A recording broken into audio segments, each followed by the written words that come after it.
Hello friends, कैसे हैं आप। आशा करता हूं आप स्वस्थ होंगे और खुश होंगे। मैं हूं आपका होस्ट एडवोकेट आदित्य तिवारी और आप देख रहे हैं आज वकील गुरु।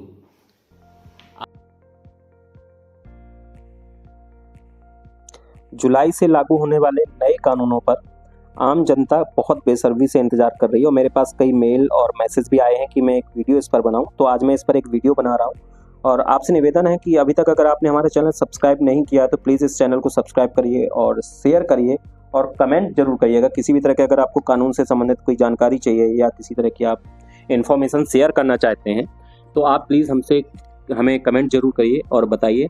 चलिए शुरू करते हैं। सबसे पहले तो हम नाम जान लेते हैं कि जो पुराने नाम थे अब उनको नए नाम क्या दिया गया था। पहले जो 1860 में इंडियन पीनल कोड लाया गया था अब उसको भारतीय न्याय संहिता के नाम से जाना जाएगा। दूसरा, 1898 में सीआरपीसी की जगह अब भारतीय नागरिक सुरक्षा संहिता बोला जाएगा। और तीसरा जो था 1872 में इंडियन एविडेंस कोड को अब भारतीय साक्ष्य संहिता के नाम से जाना जाएगा। जी हाँ, अंग्रेजों के ये पुराने नाम जो थे इंडियन पीनल कोड, सीआरपीसी और इंडियन एविडेंस कोड, इनको अब बदल के भारतीय न्याय संहिता, भारतीय नागरिक सुरक्षा संहिता और भारतीय साक्ष्य संहिता के नाम से जाना जाएगा। मतलब इनको पूर्णतः भारतीय एक नाम दिया गया है। और खैर ये अच्छी बात है कि हम अपनी संस्कृति को आगे बढ़ाएंगे। अब बात कर लेते हैं धाराओं की कि जो पुरानी धाराएं थी उनको अब क्या बोला जाएगा। तो कुछ यहाँ मैं धाराओं का जानकारी दे रहा हूँ। जैसे देशद्रोह को पहले 124 माना जाता था, अब वो धारा 152 के नाम से जानी जाएगी। गैर कानूनी सभा, जिसको हम आम बोलचाल में धारा 144 की, वहाँ 144 लगी हुई है, अब उसको हम 189 बोलेंगे। हत्या पहले 302 के नाम से जाना जाता था, अब 101 के नाम से जाना जाएगा। हत्या का प्रयास करना पहले 307 के नाम से जाना जाता था, अब धारा 109 के नाम से जाना जाएगा। दुष्कर्म पहले 376 थी, अब धारा 63 के नाम से होगी। मानहानि पहले 399 में आता था, लेकिन अब 356 में माना जाएगा। ठगी, जिसको हम बोलचाल की भाषा में हम 420 वो किसी व्यक्ति को 420 बोल देते थे कि धोखेबाज है, ठगता है, तो उसको 420 कहते थे। उसी तरह धारा 420 थी, लेकिन अब इसको धारा 316 के नाम से जाना जाएगा। इसी तरह और भी बहुत सारी धाराएं हैं जिनको हटा दिया गया है या उनके नाम चेंज कर दिए गए हैं। ये तमाम तरह के बदलाव किए गए हैं और इनके अंदर विस्तृत जो इनका क्षेत्र था उनको भी बदला गया है। अब बात कर लेते हैं कि इसमें क्या हटाया गया है, क्या जोड़ा गया है। तो भारतीय न्याय संहिता में 20 नए अपराधों को जोड़ा गया है। Organised crime, hit and run, mob lynching पर अब सजा का प्रावधान किया गया है। पहले इसमें बच जाते थे या आम तरह की सुनवाई होती थी बस, लेकिन अब इसमें सजा का प्रावधान किया गया है। डॉक्यूमेंट्स में अब इलेक्ट्रॉनिक और डिजिटल रिकॉर्डों को शामिल किया जाएगा। आईपीसी पे मौजूद 19 प्रावधानों को भी हटा दिया गया है। बात करें टेक्नोलॉजी की, तो मोदी सरकार ने अपने नए कानून में टेक्नोलॉजी को भी पूरी तरीके से शामिल किया है। एफआईआर से लेकर जजमेंट तक सब कुछ डिजिटलाइज होगा और जांच पड़ताल से लेकर मुकदमे के साक्ष्यों तक की भी रिकॉर्डिंग की जाएगी।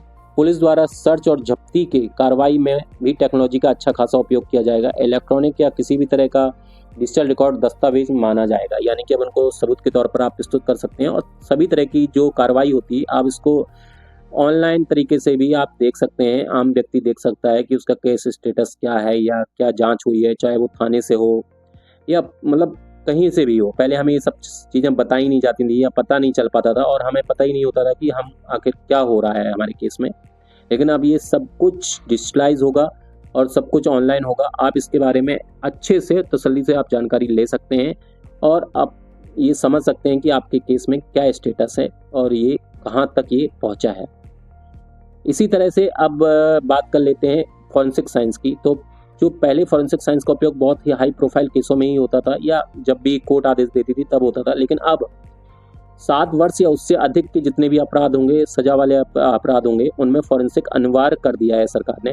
सभी राज्यों, संघ राज्य क्षेत्रों में फॉरेंसिक का इस्तेमाल जरूरी कर दिया है करना। 5 वर्ष के भीतर राज्यों, संघ राज्यों को आदेश दिया है कि वो अपने जरूरी इंफ्रास्ट्रक्चर को तैयार करें जिससे फॉरेंसिक टेक्नोलॉजी को आगे बढ़ाया जा सके और इसका बेहतर तरीके से इस्तेमाल किया जा सके। यानी कि अब कोई भी ऐसे अपराध जिनमें 7 वर्ष से या उससे अधिक की सजा का प्रावधान है तो उनमें फॉरेंसिक जरूरी कर दिया गया है। यानी कि अब बेहतर तरीके से किसी अपराध की जांच हो सकेगी और ज़्यादा स्पष्ट तरीके से उसके बारे में जानकारी प्राप्त की जा सकेगी और यानी कि जो अपराधी होगा उसको सज़ा देने में काफ़ी ज़्यादा आसानी होगी हमारे कानून को या हमारे पुलिस डिपार्टमेंट को। उसको पकड़ने में काफ़ी ज़्यादा आसानी होगी। पहले 7 वर्ष से या मतलब 7 वर्ष से अधिक भी अपराधों में फॉरेंसिक अनिवार्य नहीं था। सिर्फ हाई प्रोफाइल केसों में ही हमने सुना है कि फॉरेंसिक की जांच होती थी।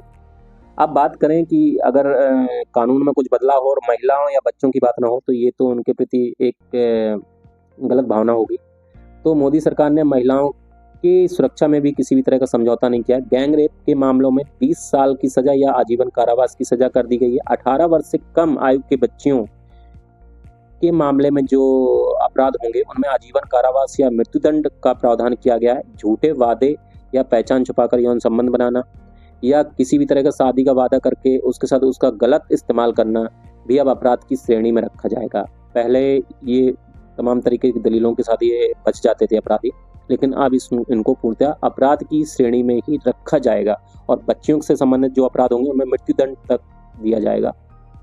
आतंकवाद के खिलाफ जीरो टॉलरेंस पर हमारी मोदी सरकार चल रही है। पहली बार भारतीय न्याय संहिता में आतंकवाद को भाषा बताया गया कि आतंकवाद है क्या, उसकी व्याख्या की गई, मतलब परिभाषित किया गया है आतंकवाद है क्या, किसे कहते हैं आतंकवाद, इसको परिभाषित किया गया है। पहले आतंकवाद की कोई ऐसी विस्तृत परिभाषा नहीं थी, कोई ऐसी एक ठोस परिभाषा नहीं थी, लेकिन अब इसको परिभाषित किया गया। संगठित अपराधों पर भी काफ़ी ज़्यादा कानून सख्त हुआ है। राजद्रोही जैसे पुराने जो अंग्रेजों के ज़माने के जो कानून थे उनको पूर्णतः निरस्त कर दिया गया। मृत्युदंड को आजीवन कारावास में बदल सकते हैं, खैर ये तो पहले भी था। आजीवन कारावास के 7 वर्ष तक की सज़ा में बदला जा सकता है। ये कुछ पुराना भी है इसमें, लेकिन नया बहुत कुछ इसमें जोड़ा गया है और अपराधों में मिलने वाली सज़ा को बढ़ाया गया है। मतलब अब अपराध करने से पहले अपराधी 10 बार सोचेगा, ये जरूरी कर दिया, ये जरूरी भी था। मॉब लीचिंग पर सख्त कानून बनाया गया है। जैसे नस्ल, जाति, समुदाय के आधार पर हत्या होती थी, तो अब ये इनमें नया प्रावधान जोड़ा गया है। मॉब लीचिंग की घटनाओं में आजीवन कारावास से लेकर मृत्युदंड तक को शामिल किया गया है, यानी मृत्युदंड भी दिया जा सकता है।